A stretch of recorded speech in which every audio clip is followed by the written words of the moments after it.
Today we are going to do the distributive property again, but we are going to incorporate some negatives. Let's first review with all positives.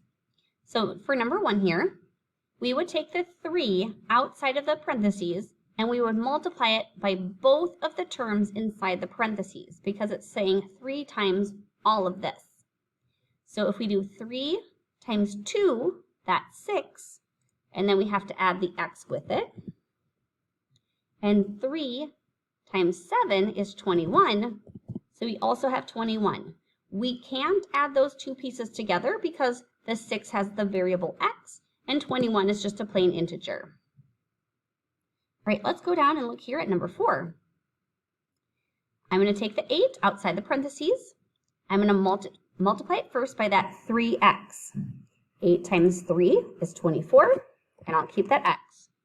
Now, -4 and -4 are kind of the same thing. Let's say you have, I'm going to type it here, a -4.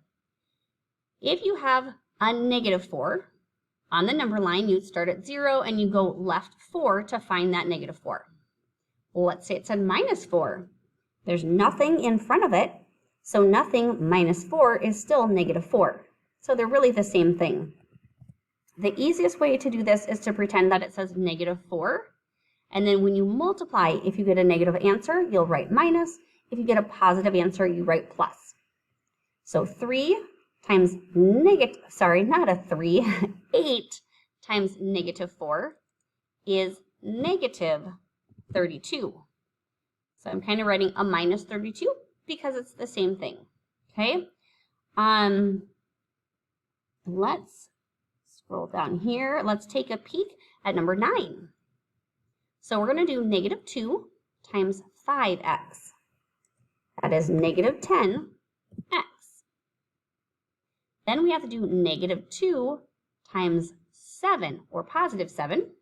That's -14. So I'm going to write -14.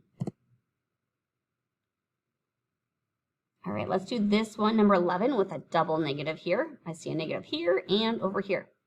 So -5 times 6, that would be -30 with the x.